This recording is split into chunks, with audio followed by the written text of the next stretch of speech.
আসসালামু আলাইকুম। উর্মিলা রান্নাঘরের পক্ষ থেকে সবাইকে অনেক স্বাগতম। আজকে আমি আপনাদের মাঝে শেয়ার করতে চলেছি খুবই জনপ্রিয় একটি খাবার, ফ্রাইড রাইস। আজ আমি দেখাবো কিভাবে বাসায় খুব সহজে ফ্রাইড রাইস তৈরি করা যায়। ফ্রাইড রাইস তৈরি করা কঠিন কিছু নয়, শুধুমাত্র প্রয়োজন ধৈর্য ও সাহসের। তাহলে চলুন দেখে নিন কীভাবে ফ্রাইড রাইস তৈরি করতে হয়।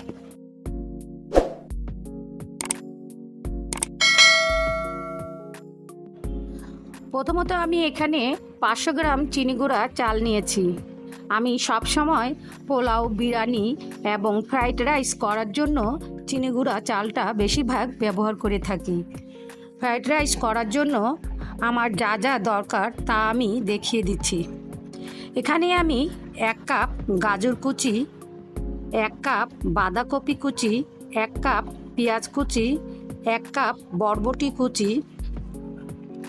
আমি সব সবজিগুলো মোটাও না পাতলাও না মাঝারি করে কেটে নিয়েছি। এবারে আমি নিয়েছি 3 রকমের ক্যাপসিকাম, লাল, হলুদ এবং সবুজ ক্যাপসিকাম। ক্যাপসিকাম দিলে দেখতে সুন্দর লাগে এবং খেতেও ভালো লাগে। মূলত এগুলো দেখার সৌন্দর্যের জন্য। যদি ক্যাপসিকামগুলো হাতের কাছে না থাকে তাহলে স্কিপ করতে পারেন, এতে করে কোনো সমস্যা নেই। আমি এখানে 200 গ্রাম মুরগির বুকের মাংস নিয়েছি। মুরগির মাংসগুলো একটু লম্বা লম্বা করে কেটে নিয়েছি। আর নিয়েছি 200 গ্রাম চিংড়ি মাছ। এখন আমি এগুলো মাখিয়ে নেব। প্রথমে আমি মুরগির মাংসগুলো মাখিয়ে নিচ্ছি।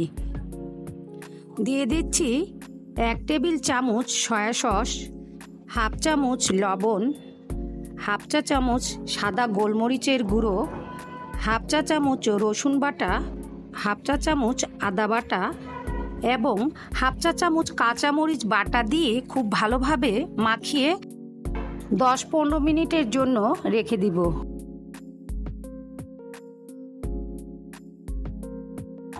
এবারে আমি চিংড়ি মাছগুলো মাখিয়ে নিব। দিয়ে দিচ্ছি 1 টেবিল চামচ সয়া সস, 1/2 চা চামচ কাঁচামরিচ বাটা, 1/2 চা চামচ গোলমরিচের গুঁড়ো, 1/2 চা চামচ রসুন বাটা এবং সবশেষে পরিমাণ মতো লবণ দিয়ে ভালোভাবে মাখিয়ে নিচ্ছি। 10-15 মিনিটের জন্য রেখে দিচ্ছি। আমি এখানে আদা বাটা বাদ দিয়েছি। মাছে আদা বাটা না দিলে কোনো সমস্যা নেই। এখন রান্নার জন্য চলে যাচ্ছি। প্রথমে আমি চুলায় একটি পাত্র বসিয়ে পরিমাণ মতন পানি দিয়ে ফুটিয়ে নিয়েছি। আমি আগে থেকে চালগুলো ধুয়ে রেখেছিলাম।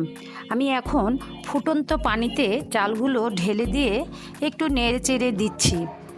চালগুলো সিদ্ধ হওয়া পর্যন্ত অপেক্ষা করছি।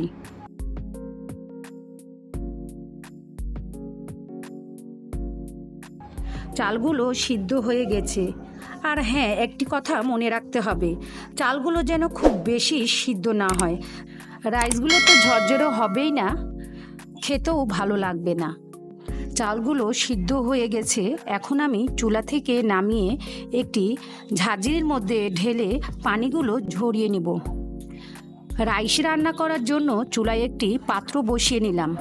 দিয়ে দিচ্ছি 2 টেবিল চামচ রান্নার তেল। তেল গরম হয়ে গেলে চিকেনগুলো ঢেলে দেব। এখন আমি একটি চামচের সাহায্যে নেড়েচেড়ে 2 থেকে 3 মিনিটের মতন ভেজে নিব। ভাজা হয়ে গেছে। এখন চিকেনগুলো তুলে নিচ্ছি।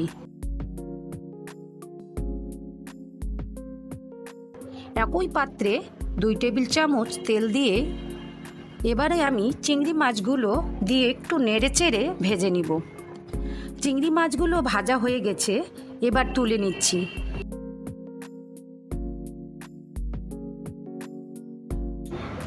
আমি আগে থেকে ডিম দুটি ভেঙে একটু গোলমরিচের গুঁড়ো আর একটু লবণ দিয়ে রেখেছিলাম। এখন 1 টেবিল চামচ তেল দিয়ে ডিমগুলো দিয়ে নেড়েচেড়ে ভেজে নিব। ভাজা হয়ে গেছে। এখন আমি ডিমগুলো তুলে নিচ্ছি।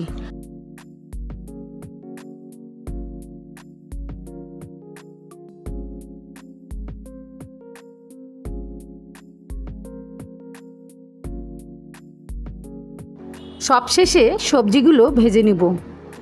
3 টেবিল চামচ রান্নার তেল দিয়ে রসুন এবং আদা কুচিগুলো বাদামি কালার করে ভেজে নিব। বাদামি কালার চলে এসেছে। এখন আমি এক এক করে সব সবজিগুলো দিয়ে 3 থেকে 4 মিনিটের মতন ভেজে নিব।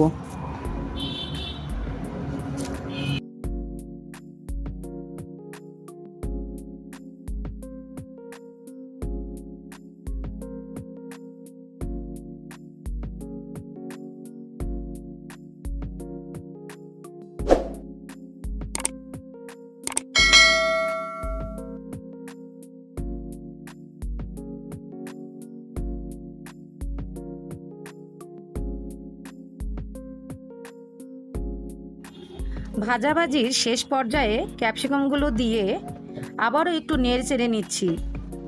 ক্যাপসিকাম পরে দিয়েছি কারণ ক্যাপসিকাম একটু শক্ত শক্ত থাকলে খেতে ভালো লাগে।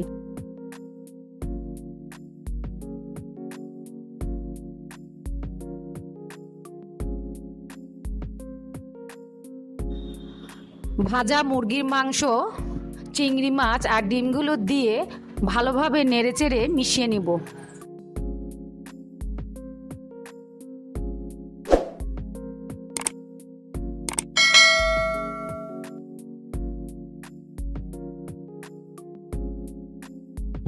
মিশানো হয়ে গেছে। এখান থেকে অর্ধেক সবজি একটি পাত্রে তুলে নিচ্ছি। অর্ধেক রাইস সবজির মধ্যে দিয়ে ঢেলে দিয়ে নেড়েচেড়ে ভালোভাবে মিশিয়ে নিচ্ছি।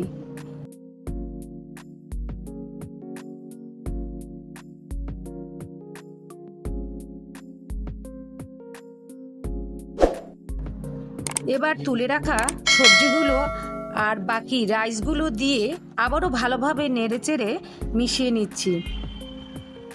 একটি কথা মনে রাখতে হবে, আমি সবজিগুলো চিকেন, চিংড়ি মাছ এবং ডিম সব কিছুর মধ্যেই লবণ দেওয়া আছে, তাই আপনারা বুঝে শুনে লবণটা দিয়ে নেবেন।